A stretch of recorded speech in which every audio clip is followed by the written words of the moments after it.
Everyone, thank you for joining us today. Today we are talking about something amazing that every single one of you needs to listen to and to have. So I am with Barry Coziahr. Did I You say it did it. right? Yeah, that's right. Rhymes with desire, he told me. I love Yeah, that. that's right. Love Makes it. it Love easier. it. All right. So today we are talking about virtual assistants. And I think that a lot of us don't use them probably as much as we should use them, even in our own business. Like I know I should use them way more often than I do. And so that's one of the things. But what your title is so intriguing with 249 things a virtual assistant can do for you. That is amazing. And I think we need to take a look at some more things. So give us like a reason that you got into this business. How did it all start? And Yeah, let's I mean, start there's there. there's there's all sorts of cool advantages to having a virtual assistant. I mean, one, it's less expensive than a traditional hire. Also, there's no payroll taxes because it's contract labor. You're paying for a service, like you're paying somebody out of the country, so those taxes can be quite an issue if you're an employer, right?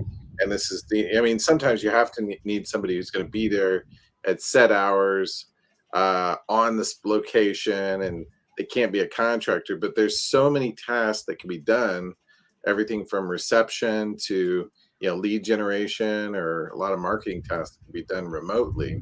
There's no reason not to supplement your workforce with inexpensive personnel that cannot unburden you, right? So that's what I did. So I have a marketing company, and I do marketing for people, and so I started hiring virtual assistants.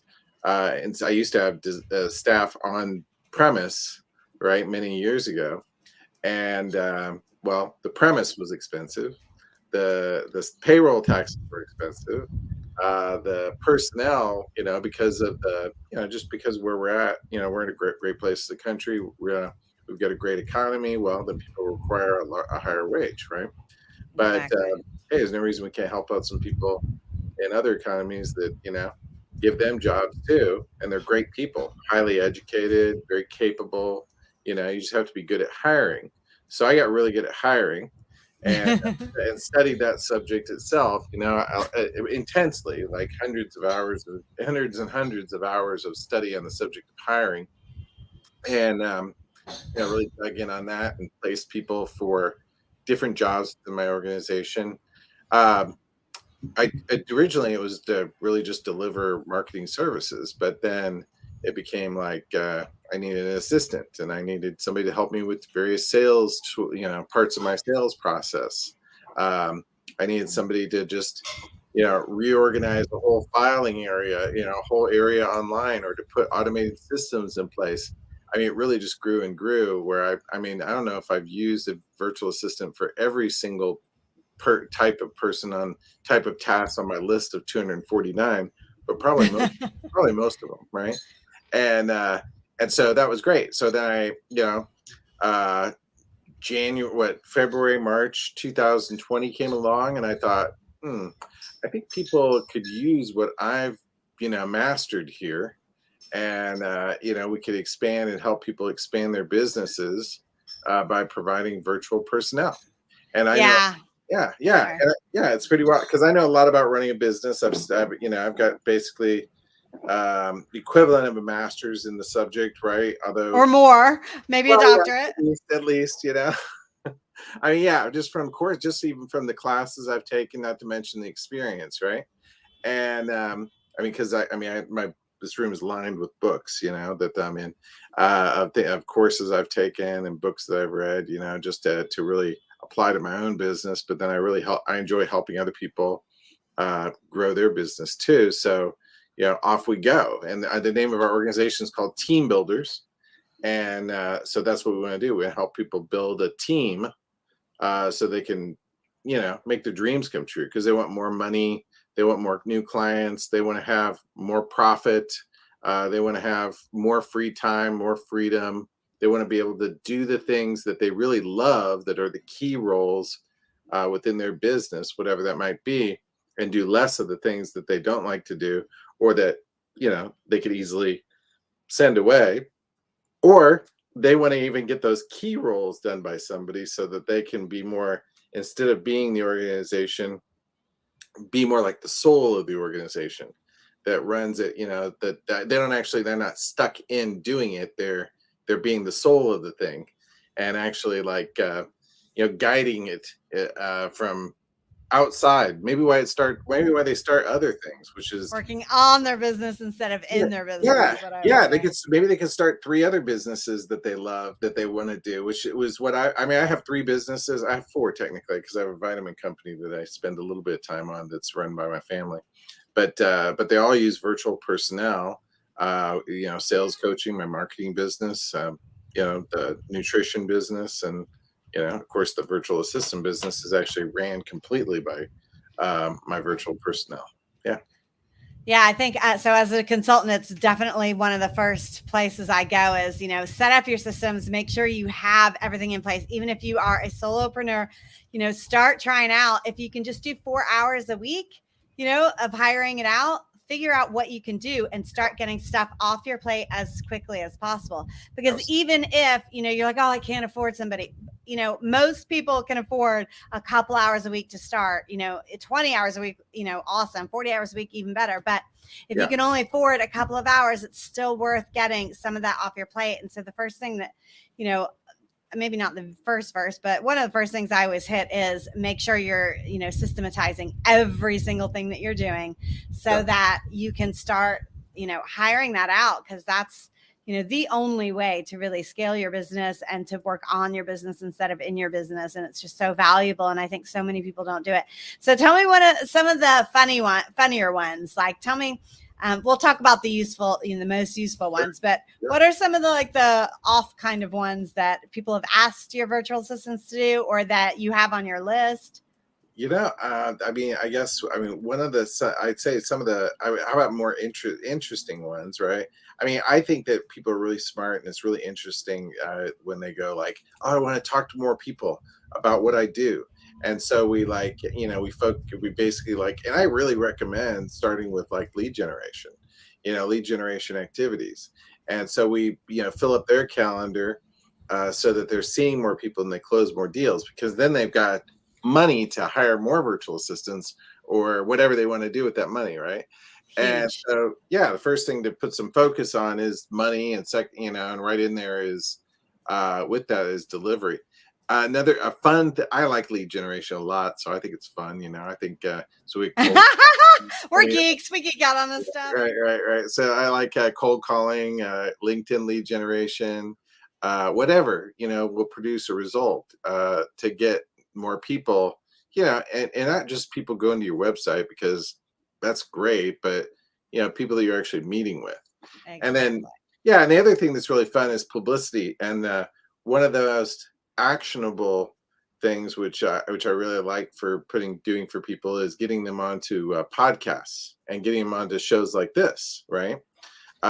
You can actually like I have an author of a mold book, and he's the mold doctor. And so it's all about basically cleaning up your environment so you're more healthy. And so we've gotten him on like 50 different podcasts, right? And then which is amazing. And once you get them on there, are you tracking like how many they're on? And it's a lot harder to directly track it, but if you track from where they are today to where they are, after 50, you can tell that a big portion of their business is coming from just being known. Right? I mean, his family is also he's in the restoration business, so he ends up doing restoring homes and stuff. And his family members like who also have their own companies do the same, and they're seeing what he's doing, and they're like, so they're reaching out. Me too. He booked us on podcast too, and so the podcast we've gotten him on have then gradually led to him getting on better and better podcasts. Now he's doing stuff like Gwyneth Paltrow's home. His clients is, I think it's one of his is Jerry Seinfeld. I mean, these are the so it's made a huge jump in his business. Well, yeah, I mean, obviously he's got his own things he's doing, but we contributed to it, right? Like if you Googled him, that's all you got is all the podcasts that you Google him or his company, it just says again and again. So that's a lot of fun. And then, and then we've got a lady who, she's helping people sort out their finances, right?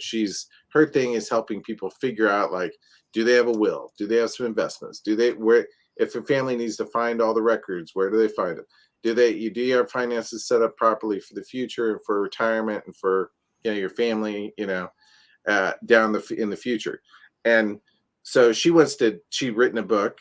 It's a lot of fun to help authors. And basically she's in there just helping people, and so she's just hired her second virtual assistant to help her expand that brand, to just reach out to help people. And we got a guy who a drug interventionist who goes and helps families with those issues, right? I mean, the list just goes on and on, the different types of, there's really just not anybody Endless. everybody could use a virtual assistant, for all sorts of things, For a lot of things. And the reality is, as business owners, we really need to be spending our time with those profit producing kind of activities. And whether that is us being in that meeting and not spending the time getting the meeting, or, wherever, even just strategizing, a lot of times when you're just running, you don't have that time to strategize. I work with a lot of practice owners, and they're practicing, they're actually, right, doing what, like chiropractors are being chiropractors. And so a lot of times they don't have that extra time in their schedule, and maybe they have administrators normally in the offices, but they're booked, they have all of their own activities that they're already doing. And so they're leaving so much out that they could be doing and should be doing and need to be doing. Yeah, like reactivating their patient database, or that's like definitely like the first thing. Absolutely. Absolutely. We've got dentists that we work with as well, that are exactly in that line. We've got one who's basically her marketing director, and that's a virtual assistant doing that. And then her office manager, I sent her this list that I have of 249 things a virtual assistant can do for you, right? And she's like, I want this, I want this, I want this. Yeah, her office manager's like, her office manager's getting a virtual assistant this week. And so, and so that'll basically, she's very productive, and she deserves, that's another thing to think about, is like, who's really productive in your organization, and who deserves that extra facility, that service facility, to help them expand, and if you can be that much more productive, right? Yeah, if you can give them like somebody who can, work for them 20 hours a week, taking things off their plate, that would be amazing. And then they would just, that would just be incredible. And it's funny because this past year, I think companies have opened their eyes a little bit more to the value of their employees, because the employees are making them, just talking about the things that are important, and moving jobs so often and stuff this past year, because people are more interested in, them, and just being happy and enjoying what they do. And that is one great way that you could help your employees really enjoy their job more. If they are, a top employee and getting a lot done, maybe there's a lot of stuff that they could be doing.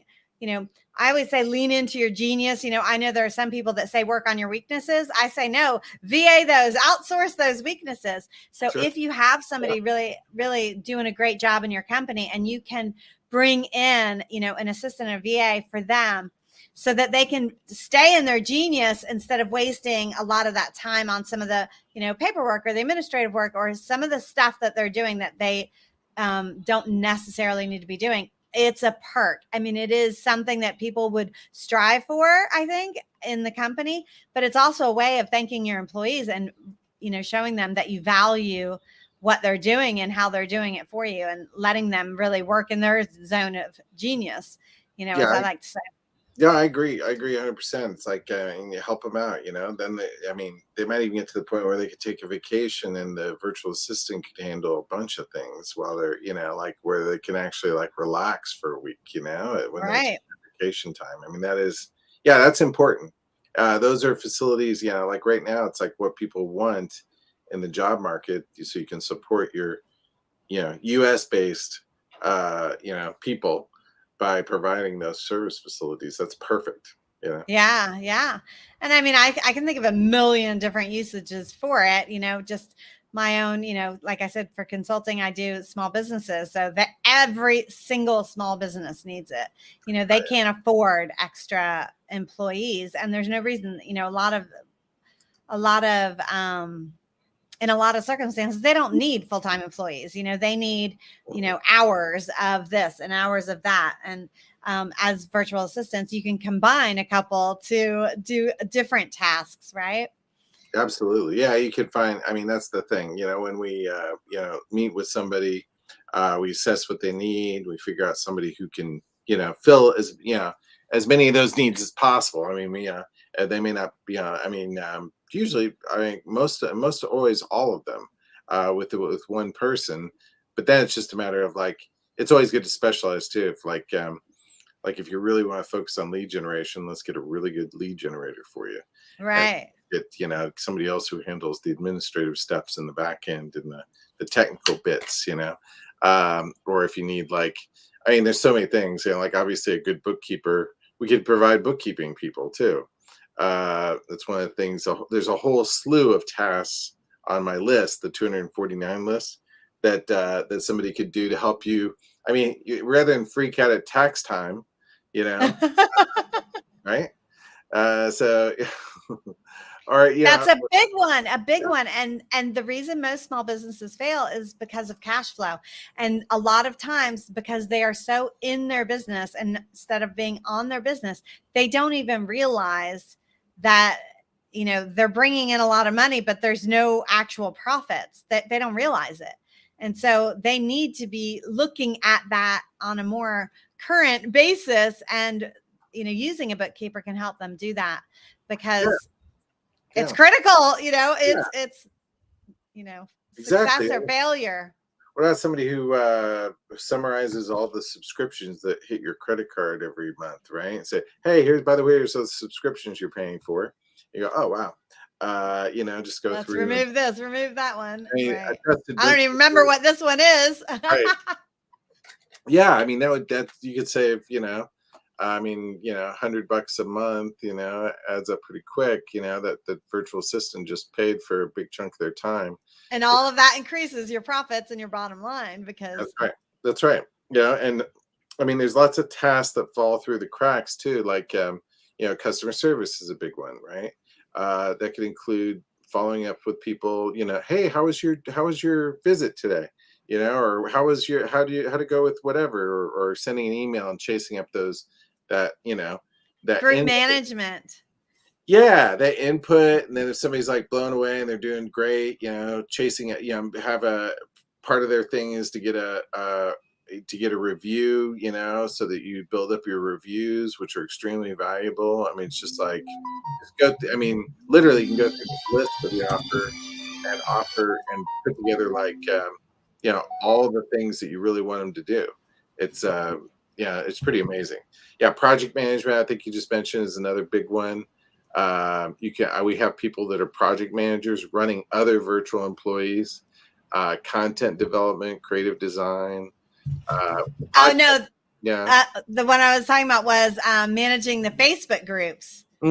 Managing groups. Or what about editing, like editing podcasts or videos, or that's right. Yeah, I'm sure you have a team. You must have somebody who edits thing, or maybe, I don't know. Yeah. Well, like these lives, we don't edit, but oh yeah, there you go. That's simple. Yeah. But for the other, graphics and for the other videos, like if I wanted to take this live and repurpose it, that would be a great person to pull out pieces or whatever and repurpose it.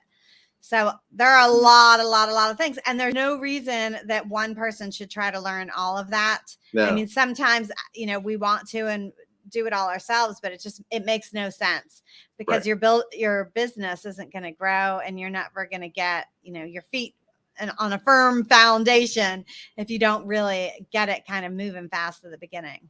Yeah, that's right. There's it's like, there's a great, I mean, it's just pretty amazing. One of the things we have that the virtual assistants are doing for the people that they're working for too is helping them extract their process, right? Like you train the virtual assistant, right? Well, then Great. So you train the virtual assistant, then get the virtual assistant to help you make a record of all those things, so that instead of doing it yourself. Yeah. yeah, Hire somebody, train them, and then let them do that kind that's of right. And then you have step like by step. yeah, exactly. And we try to teach people, like when we make up those things, we even video maybe the session where the person's training them, right? And then when they create a document that's like the document of here's the standard operating procedure, SOP is what we call it, right? Um, and how you do a particular task, you've got basically a video, which is there as reference, right? But then and then the person types out the task, the steps of the task, and then Maybe some screenshots. some screenshots, right?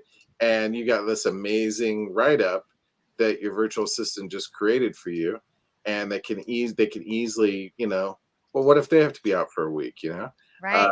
then we can hand it off to another virtual assistant who can step in for that week to cover, and it's all been written up for them.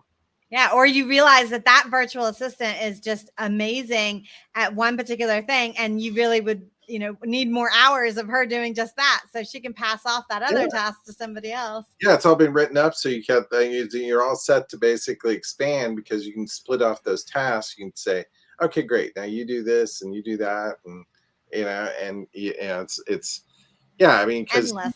yeah, it's endless, and a big thing is there's only one safe way to operate in business, and that's to somehow or other expand, right? You can't expect to I mean, If you're not growing, you're dying. yeah, because if you're making the same amount of money, let's say for a couple of years, well, guess what? Inflation's not staying the same, so you're not making as much money. You're going down. Yeah, you're going down, so you've got to expand. I mean, if you want to survive and do well, you have to expand. It's just the way it is. So let me ask you a hard one. When is it a good idea to use, at what point should you have a full-time employee and not a VA? Is there any time that is a necessity, or do you think that most companies now should fill themselves with VAs? I mean, there's some people who have to be there at the location, right? And that the job requires that.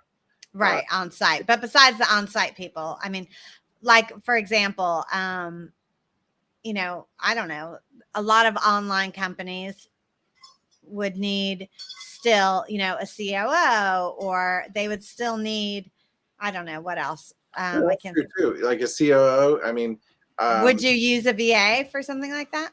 I mean, probably not. For some things, I mean, it depends. I'd have to get a really high qualified VA. Yes, you could use a VA for that. They'd have to be super qualified. But yeah, an example of that is we actually train certain people to be who are really good at marketing. The higher class, the really amazing VAs to be what's called these days fractional CMOs, right? And so so probably any of those roles could fit that, right? If you just have to have a higher quality person who has a higher skill set, a more experience. Those people are out there too. And we're not, so they're just more expensive, basically. Of course. of course. And I'm sure, it just depends on the levels, but that's normal, and people expect that. That is not something anybody would be like, oh my God, why are you charging me more for this? Right. No, it's and more expensive means the level of technicality of the position or knowledge or skill or. Yeah. And now you got you could hire a really high quality, highly skilled person for the same rate that you might hire a low skilled person in the US. Honestly, I mean, yeah. So it's you might get somebody for $20 an hour or $30 an hour who's you might have to pay 60 or 80 for that person here in the USA. Just honestly, that's just the truth, That's awesome. So, what are some other tips? How would you tell somebody who has never used one before, or has used one in the past and had a bad experience? What are some of the things that you tell them, to look for when they're hiring? your company, for example, in comparison to another company? What are some of the things that they should be looking out for? Well, I mean, first off, like on hiring, it's like, I mean, a good thing is, I mean, if you need one person, it's really true just about everywhere. If you need one person, hiring three is not a bad idea. I don't get people to do that very often with me, but we kind of supplement that with like, we're quick to, like, if you're not happy, we're quick to replace the person until you find that, your dream person. So we kind of handle that thing for you. But if I had to hire somebody, I will hire three virtual assistants to find the one I love, and then I might find two that I love. If I'm lucky. If I find three, I don't know. It's like I should have played the lottery that day. But if you hire three off the bat, is it to find the one that you love and keep that one? I mean, think about this, right? If you hire a person, train a person, and they don't really get the job done for you, so then you hire another person, you train a person who don't really get the job done for you. And then you hire a person, you train the person, and finally get the job done. Now you've wasted 6 months. You've wasted time. Whereas if you hire three people, everybody got something done. Maybe you ended up putting the one person in charge of the other two, get the whole project done. And then if they're lucky, you can find some work for the lesser skilled two that didn't quite step up to the role that you needed. Or, you maybe let one get, one or two of them go, and you keep the one that, is the beautiful, is the dream, the unicorn, we generally but what we do is we put a person in place. We put them through a pretty strenuous process ourselves. It's not always perfect, but we're real quick to just go, hey, I don't think this person's working out. Great. What's happening? Okay. Yeah, we agree. Good. Next, we put the next person in place. And often we're right the first time. Usually we're right at least the second time. And are you basing that on personality of the person who's working with them as well, or just the skills? Or it's usually more the skills, because we're kind of like, somehow or another, I guess. I mean, I like people, so I generally end up working with people that also like people. So like, maybe I attract those type of people. And I lose interest in people that are kind of have not people mean or have bad attitudes to begin with. I'm kind of like, I might lose interest a little bit potentially, unless they're also reasonable. So I'd say it's usually I mean, it could be both, but it depends. I guess it really depends. But we usually do pretty well with, like I said, most of the time we're really good with the first time out of the gate. And what's like a good period that okay, I need to change this person? Or is there like a certain amount of days or weeks? Or I mean, it could be like you got a person in there for a week, and you're kind of like, I don't think, there's been, here's what's happened, right? And you report back to us, and we go, yep, no problem. We're on it, and switch it out. Yeah, sort it out, switch the person out. So, but if you can afford it, it's like you just, do all three at once. Yeah. And then the other thing is, a good tip is, sit down, like, how do you figure out what you want to outsource, right? There's a guy, Chris Drucker. He's got a great book. I think I have it here. The Rise of the Youpreneur, right? He's a great author. He's from England. And he has a list. One of the old school marketers. He's an old school marketer. He's he's sort of new school too. I mean, he's in there with a lot of the new school guys, and he's just a good guy. But he's got basically this 3 lists of freedom, right? He says, make a list of things you don't like doing. 2, make a list of the things you can't do. And 3, make a list of things you shouldn't be doing. Right? The shouldn't be doing is because you're terrible at it, but you could hobble through it. Is that the shouldn't be? I guess it could be, or it could be just the stuff that I guess maybe. Or I'm the CEO and I shouldn't be doing my own graphics or something. Yeah, or maybe you just you're doing this thing, but you're just it's sort of a hobby horse. You're kind of like something you shouldn't be spending your time on, because your time should be spent on this other task that's a lot more valuable for the company. Oh, but I really like the. Okay. You could outsource that last if you want to, But with those 3 lists, from Chris, those are pretty, yeah, pretty awesome. And important. I think, Yeah, a lot of people don't really manage their schedules and their times. And, I forget what the quote is, but basically that's where, you can really make the winners and the successful people is if you can really get it down to a science, what you should be doing, when you should be doing it. And right. by figuring out what you shouldn't be doing and Yeah, getting other people to do that, that's going to get you there a little bit closer and faster. yeah. Yeah, I read all sorts of different books on systems and organizing and stuff. I'm about to read another one called E-Myth, which is apparently one of the, I love that book. I don't know why I think it's funny. I don't know if it was meant to be funny, but like I literally like sit here laughing out loud when I read it. I think that just because it reminds, you'll do the same thing, because if you've ever consulted, you've met a lot of people doing this. You've been in the business world, hiring out virtual assistants for people, that a lot of people are doing like each one of the things that he's talking about. And it's funny because you're picturing like, oh my God, yeah, totally. Yeah. So it's like part of my dream with this is to have people then, It's an amazing book. Yeah, I recommend that book, and books like it to people, and then they should use their virtual assistant to put in systems in their business so that they have, these standard operating procedures that I mentioned, automation, programming. E-Myth is one of those ones that sort of talks about that. Like I was going back, Yeah. I work with a lot of, health practice people, chiropractors. So a lot of times that's them to a T, because they're doing what they should be doing, which is, being a chiropractor, but they are also the owner of a business and need to be running a business. Right. And so they're kind of like CEO and the chiropractor and, and so they're holding all those hats, Right. and it gets really complicated. Yeah. And in case anybody didn't know out there, E stands for entrepreneur. Which I didn't know for years, and I think that's why I didn't read the book. It's the entrepreneur myth, which I think that you could tell us for sure, but because I'm about to read it. But the concept being is that there is no solopreneur.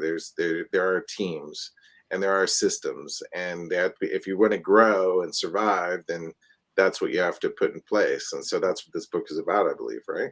Yes, and I mean, like everybody needs to read it.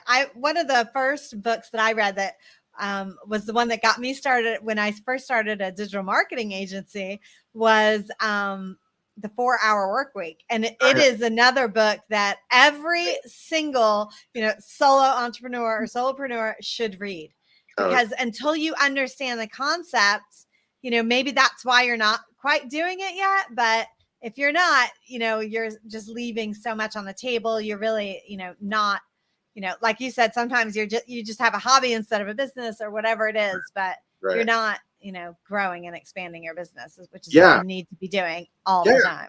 Yeah, have a life, and like because you got to take care of yourself too. So you need some time to go to the gym or whatever it is you should be doing, and so you can, if you can master your business, then you can do those things. Exactly. All right. So I put your link down below.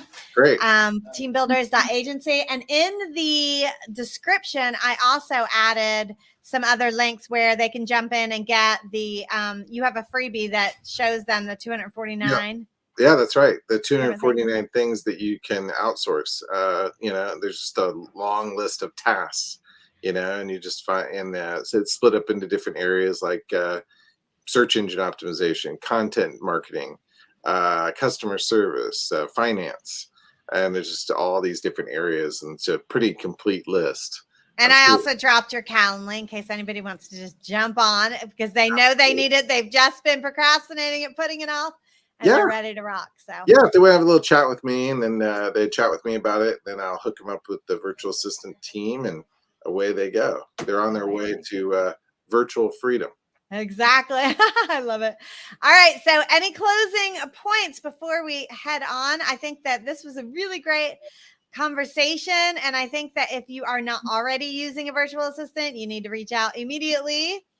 It's definitely something that if you're not doing, you need to be doing. So Barry, I appreciate you coming on. Do you have any closing words? Yeah, I think you made a great point. Start working on your business. Spend a little bit of time working on your business instead of in it. Uh, Exactly. quit being, spend that time creating on it. Give yourself a little bit of space. I think most likely make the money back pretty quick, just by if you put your attention on the right things, by freeing your attention up from things that you shouldn't be working on. Just that's brilliant. It's for sure. All right. Well, thank you so much. And hopefully we will see you back here soon and we Yeah, will talk absolutely. again. Yeah, thanks. Have an amazing day. You too.